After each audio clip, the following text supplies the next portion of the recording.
All right, so you guys come out, and you're basically on the coast, almost on the coast, in this northern part of Amman, and you can hear the ocean from where you are, but if you hear like a cold wind blowing, and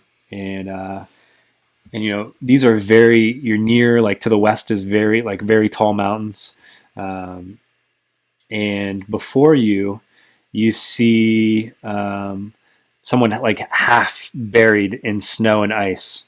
Yeah, so you look up and you see this guy who's like he's like not wearing anything except just like armor, and it's freezing here, and he's looking out across, and you both see this. And do I have name tags turned on for you guys? Do you see the names? Okay, so you see who you think might be Tilion at the same time. Like Eönwë looks down and he jumps off of this massive cliff and lands. And you guys can approach too if you'd like. Eönwë beckons you forward. He says, "Hail, friends! Welcome. You've come from the south. You must be on a mission from our lords. Whom do you seek?" Yeah, so you're doing the trial that where you're obviously trying to find a Silmaril in Eärendil, but also at the same time, he wasn't the only one knocked out of the sky. Remember, the sun and the moon were also knocked out of the sky. Tilion and Arien. And so as he's talking to you, he's like uncovering this person in the snow who appears to be alive. And Tilion is shaking, but you think it's not because of the cold. He's like bleeding, and he looks like partially burnt. And the part that isn't partially burnt is scarred. And Eönwë brings them close to him and sort of embraces him, and he says, "If you are searching for Tilion, you need to look no farther. This is he carries the moon across the sky, and he's been grounded. That beast has returned, Ancalagon, the largest of all dragons." And I do want to share something with you that I shared in the last campaign. This will give you, I think this will give you a frame of reference. Take a look at this handout.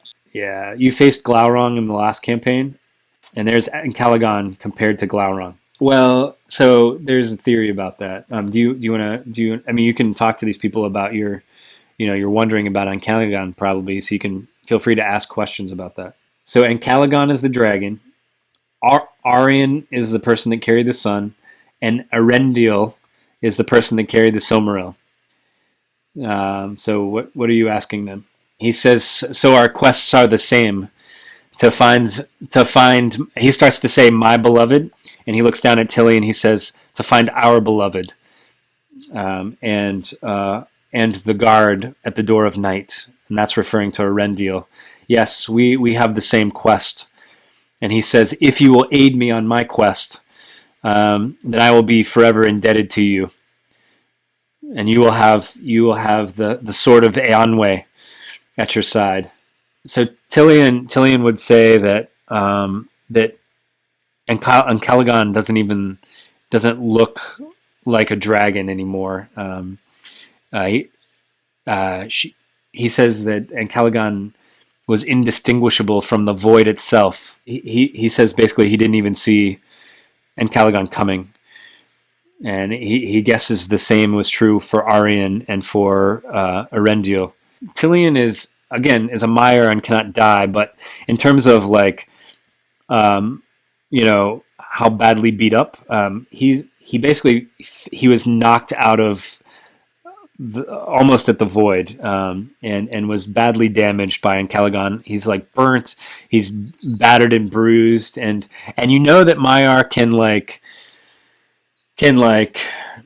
be badly damaged enough to sort of disappear, and you don't know what happens after that because it happened to your friend Okryn, who was a maiar. He was with your party. He was a bard, and the same thing happened to him. Glaurung actually, or Turin, killed him, or quote unquote killed him. So Tilion's right on the verge of that point. And Eönwë says, "I must get him back to Ilmarin," or he says, Eönwë says, I will join the search again, but I must get Tilion back." He says, "You must find Arien and Eärendil and recover the Silmaril. Morgoth, or actually, he would call him Melkor. Melkor will be looking for it." Is there anything else that you want to ask him? You had a good theory about Ancalagon. You're welcome to ask him about Ancalagon.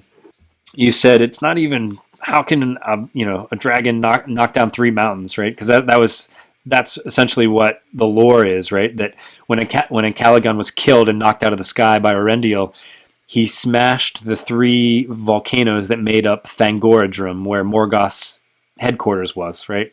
He supposedly leveled 3 volcanoes. That's how big, quote unquote, big he was.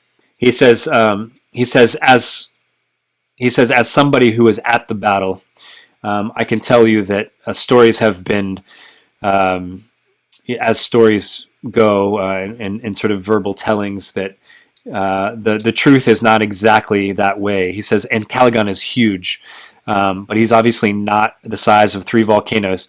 He says, but when he perished, he says there was an explosion like that. That you wouldn't believe, and it was the explosion that destroyed the volcanoes.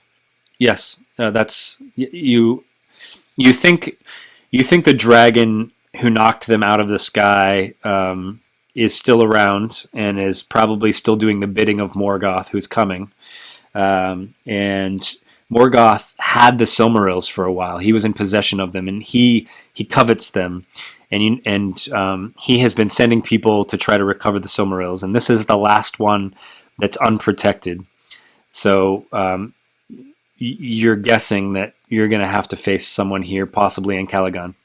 All right, so before I forget, you guys need to do... So we forgot to do 2 Blighted Lands rolls and trauma rolls from before, and then you're going to have to do... what did I say? 2 more... here. So you do a total of, and Charlie, it's a wisdom save. The DC is 15. It's a Blighted Lands. So Charlie, what that means is, in Adventures of Middle Earth, which is what we're playing, the shadow has basically poisoned some of the land. Just the fact that Morgoth is coming back has totally it's like traveling through Mirkwood, right? Where people were getting disoriented, and it's like the effect that the ring had on people too.